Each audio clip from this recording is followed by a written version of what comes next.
حضرت فرقد ایک صحابی تھے، اور یہ وہ صحابیاں جنہوں نے حضرت عمر کے زمانے میں موصل کا علاقہ فتح کیا تھا، بڑے دلیر تھے، ان کی 4 بیویاں تھیں۔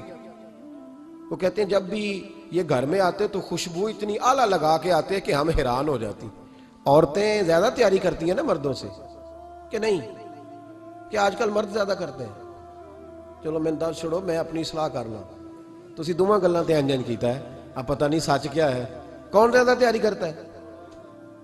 چلو بیٹھے جو مرد نے، ویسے میرے پاس جو اخباری تراشیں ہیں ان میں یہ لکھا ہے کہ آج کل مردوں کے میک اپ پہ زیادہ خرچ آنے لگا ہے، یہ تحقیقی رپورٹ ہے، اور پاکستان میں سب سے زیادہ جو اخراجات ہیں وہ میک اپ کے سامان کے ہیں۔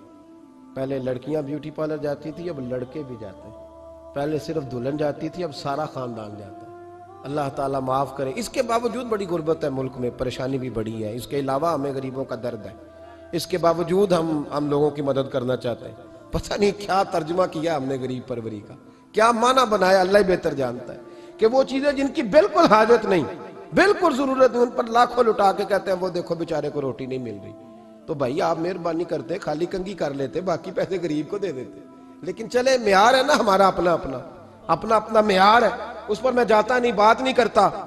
نبی کریم علیہ السلام کے صحابی ان کی ازواج کہتی ہیں کہ اب عورتیں زیادہ تیاری کیا کرتی تھی، لیکن وہ جب گھر آتے نا تو اتنی خوشبو لگاتے، کہتی ہم چاروں مل کے کوشش کرنے لگی، ڈھونڈنے لگی کہ وہ خوشبو کا پتہ کریں جو یہ لگاتا ہے۔ ہم نے بازار سارے تلاش کر لیے۔ عرب کے اندر آج بھی خوشبو کا بڑا شوق ہے، اور بڑی مہنگی خوشبو ملتی ہے، کبھی آپ بازار جائیں کہتی ساری خوشبوئیں لگا لی، تھک گئیں۔ ایک دن چاروں سوتنے مل کے بیٹھی، کہنے لگی ہم نہیں اس کا مقابلہ کر سکتے، آج پوچھ ہی لے کہاں سے خوشبو لگاتا ہے، پوچھ ہی لیتے ہیں، چلو بات ہی ختم ہو جائے، پوچھ لیں۔ یہ ہم جتنی مرضی اعلیٰ لگائیں، جب یہ آ جاتا ہے نا، کچھ لوگ میرے محفل ہوتے ہیں، جہاں آ جاتے ہیں وہاں چھا جاتے ہیں، تو یہ جب آتے ہیں تو چھا ہی جاتے ہیں۔ کیا کریں، اس طرح کا میرے محفل ہے، کیا کریں اس کا؟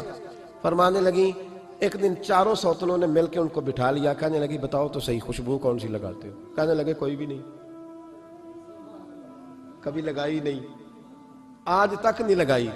تو کہتے ہیں بیویاں کہنے لگی صحابہ تو غلط بیانی نہیں کرتے، پر آپ کیا بات کر رہے ہیں، یہ کیسے ہو سکتا ہے کہ آپ آتے ہیں تو ہم حیران ہو جاتی ہیں۔ فرمانے لگے جس دن کی تم لگی ہوئی ہو نا میری خوشبو کا مقابلہ کر دے، مجھے پہلے دن کا ہی پتا ہے۔ تو میں نے کہا چلو زور لگا ہی لیں، دیکھ ہی لیتے ہیں کہاں تک بات جاتی ہے تمہارے پاس جتنا زور لگا لو۔ بہرحال میں اللہ کی قسم اٹھا کے کہتا ہوں کبھی نہیں لگائی۔ تو بیویاں کہنے لگی پھر بتا تو صحیح، تو ایک دلیر آدمی ہے، اور جو دلیر لوگ ہوتے ہیں وہ خوشبوؤں کے اور کپڑوں کے اور ان چیزوں میں زیادہ وقت نہیں لگاتے، ان کے تو مشن اور طرح کے ہوتے ہیں۔ آپ تو مجاہد قسم کے آدمی ہیں، پر ہر وقت خوشبو آتی ہے۔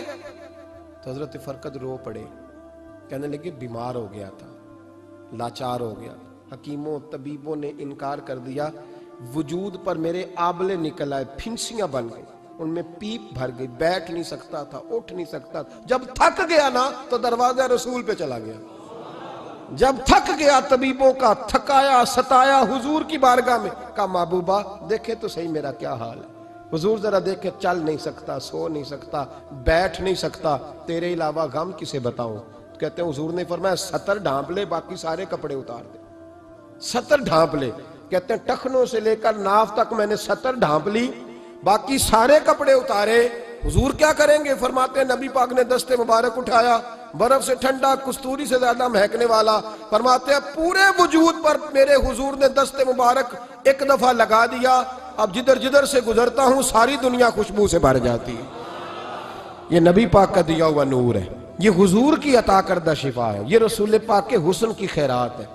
ایک شاعر نے ایک فقرہ کا کمال کر دی، کہنے لگا ظلمت کو ان کے نور نے کافور کر دیا، جس پر پڑی نظر اسے بھی نور کر دیا۔